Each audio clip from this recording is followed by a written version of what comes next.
Bismillah tawakkalna billah. Bismillah tawakkalna billah. Assalamualaikum warahmatullahi wabarakatuh. Hamdan wa syukran lillah. Salatan wa salaman ala rasulillah. Amma ba'du.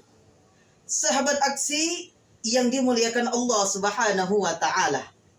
Di dalam suatu hadis Nabi sallallahu alaihi wasallam bersabda, qala Rasulullah sallallahu alaihi wasallam, kullu amrin dibalin wa lam yubda bi bismillahirrahmanirrahim fahuwa aqta.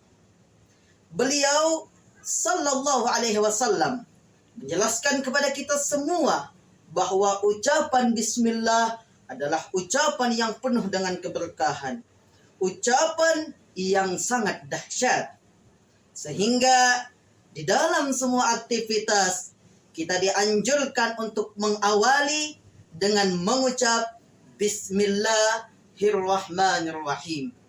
Mau makan, baca bismillah. Mau tidur, baca bismillah. Mau menyembelih hewan, baca bismillah. Jika makan tidak membaca bismillah, maka syaitan akan ikut di dalamnya. Jika menyembelih hewan tidak mengucap bismillah, maka hukumnya menjadi haram. Dan jika kita tertidur tanpa membaca bismillah, maka sungguh kita tidur tidak dalam penjagaan Allah. Sahabat aksi yang dimuliakan Allah Subhanahu wa taala. Di dalam kitab Syarah Arba'in Nawawi, para ulama berpendapat bahwa seluruh kitab terhimpun dalam kitab suci Al-Quran.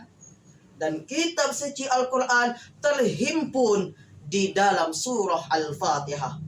Dan surah Al-Fatihah terhimpun di dalam lafaz bismillahirrahmanirrahim.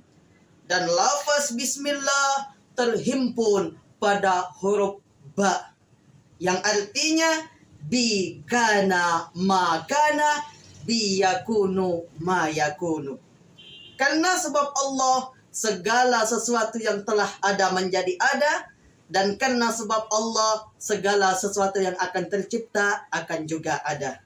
Sekian yang dapat kami sampaikan. Itulah dahsyatnya bismillah. Wassalamualaikum warahmatullahi wabarakatuh.